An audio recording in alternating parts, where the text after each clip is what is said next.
Bonjour, bienvenue sur cette vidéo. Là, je vais vous présenter en fait une masterclass si vous souhaitez vous lancer sur les réseaux sociaux en tant qu'auteur. Donc, c'est une masterclass qui sera pour les personnes qui ont écrit déjà un roman, qui sont édités ou pas encore, et vous souhaitez vous lancer sur les réseaux sociaux sans savoir par quoi commencer. Donc cette conférence est là pour vous donner les clés, pour vous lancer en vous posant les bonnes questions, pour toucher vos lecteurs et promouvoir vos romans de la bonne manière. C'est Margot Dessène que vous aurez comme prof pour ce masterclass. Margot est autrice, podcasteuse et entrepreneuse. Donc elle écrit depuis l'âge de 10 ans et elle est diplômée en marketing et en communication. Elle aide également les jeunes auteurs et autrices à vivre de leur passion par le biais de ses podcasts, de ses ateliers et de ses ressources en ligne très variées. Donc, elle pourra vous accompagner durant cette masterclass. Margot vous accompagnera dans ce cours en ligne qui durera environ 1h30, qui sera disponible en replay illimité. Donc, vous apprendrez dans ce cours à définir vos lecteurs idéaux et votre cible sur les réseaux, choisir le format idéal pour votre présence en ligne, découvrir 10 idées de contenu à réaliser autour de votre livre. Donc, je vous ai mis un lien juste en dessous de cette vidéo. Vous pourrez cliquer sur ce lien et vous aurez toutes les informations dont vous aurez besoin.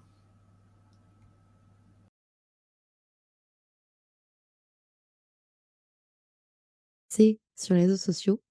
En 2023, mon roman s'est classé numéro 1 des ventes, avant même sa sortie. Top vente jeunesse en première semaine.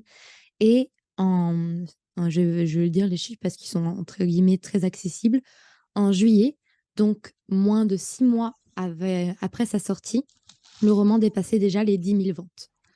Donc, pour un premier roman, c'est plutôt pas mal.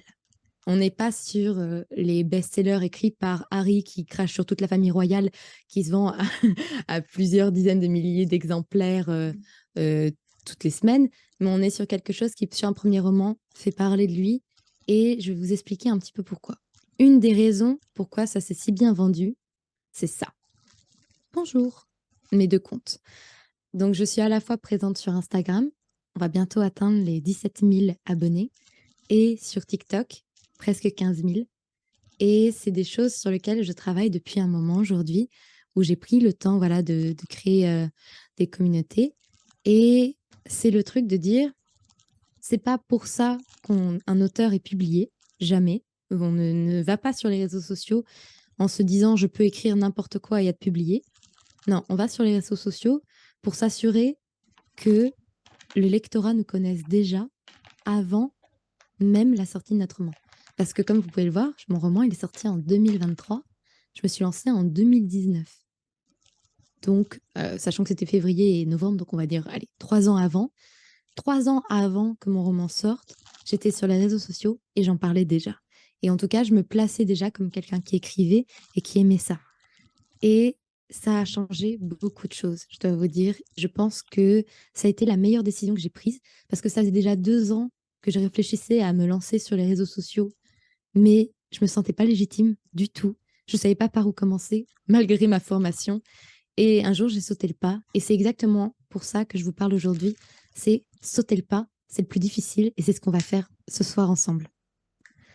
D'ailleurs, j'ai une petite phrase qui était sur la page de vente et que j'aime beaucoup. Donc, si l'écrivain ne veut pas se retrouver au musée des civilisations antiques, il devra se familiariser avec les moyens de communication de masse. Parce que oui, un livre, c'est de l'art, mais c'est de l'art qui se vend. D'accord? Les maisons d'édition font rien par charité, c'est des entreprises qui vendent des objets culturels, mais des objets quand même.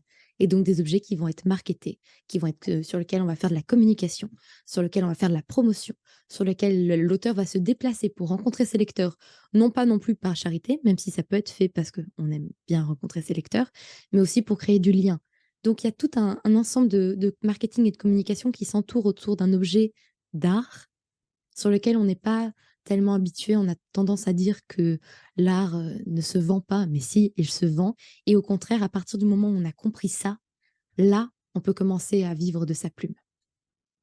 Donc, Juste pour répondre à cette question, est-ce qu'il faut être obligatoirement présent en ligne pour, vivre de sa plume? Est-ce que c'est obligatoire? Pas du tout. Là, j'ai quelques contre-exemples en tête. Par exemple, Christelle Dabos, qui a un compte Instagram, qui a beaucoup d'abonnés, mais qui ne publie pas grand-chose, qui ne publie pas de story ou très peu, qui ne répond pas beaucoup aux messages et pour autant, ça l'a pas empêché de devenir un best-seller français et international. Donc, il y a des personnes qui ne sont pas sur les réseaux sociaux, même en jeune adulte, parce que c'est clair que les réseaux sociaux, on vient vraiment toucher un public jeune adulte très important ou un public de romance, voilà, ça dépend. Mais pour autant, qui arrive. Pour autant, Christelle Labos, c'est un peu l'exception qui confirme la règle. Je vous avoue qu'on n'est pas tous Christelle Labos et que